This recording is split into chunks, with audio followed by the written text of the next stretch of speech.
really can make us sick. People will become sick.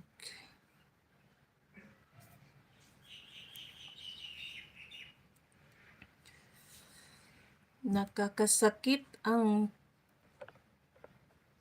pagbabago ng panahon. Kung mag-winter, ayun, magkakasakit din yung mga tao. Kung mag-summer, same pa rin, magkakasakit yung mga tao. Ganun lang. Normal na yan. Weather, change weather.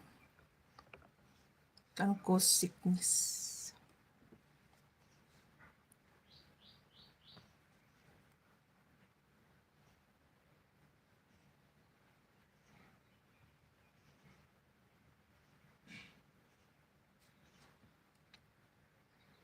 Sisi, I have logged into my main channel on 3 mobile phones today. Since everyone is at home. Any problem? I think no. Because I'm doing the same like that. I do the same that one. If there's live, three lives, then I'm using my main channel in 3 cell phone.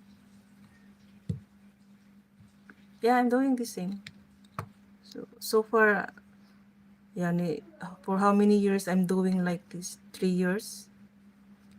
So far, there's no problem. I hope so, no problem. Tusok ko ito at harang. Tusok-tusukin mo na. Sisli. Salamat at sa mga angel mo.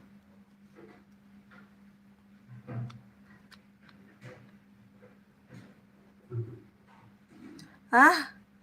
Ano yung sinabi mo? I will stab it and block it. Tusok ko ito at harang.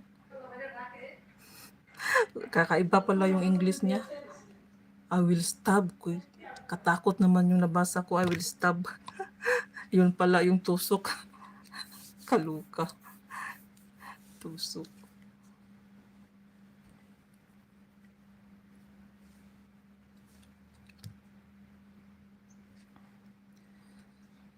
All right. 15 minutes to go. Thank you everyone for your time and support.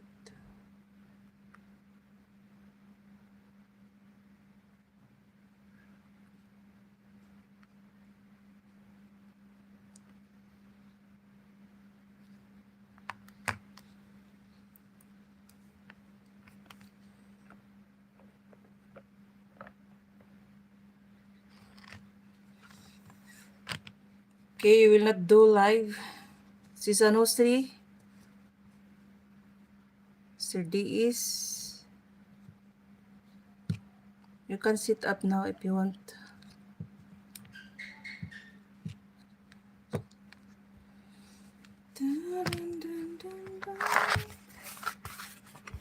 Init na. Init.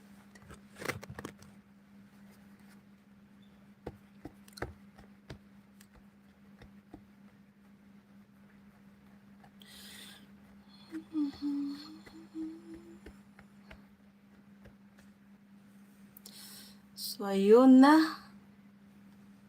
Ilang tulog na lang guys. Back to normal life na naman kami. 2 days more to go. So, today we are in 28th day. 28th day. Fasting. 28th day of fasting. So, tomorrow 29, 30. Tomorrow is our last fasting. Kasi pagka 30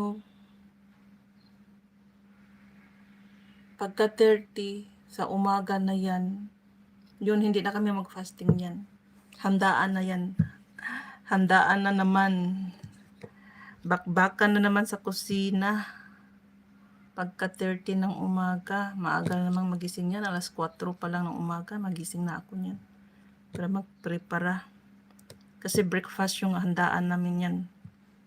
After sila magsimba, so yun, kainan alas 8 ng umaga. So isang araw na lang, bukas na lang yung fasting day namin. Yun. Ang bilis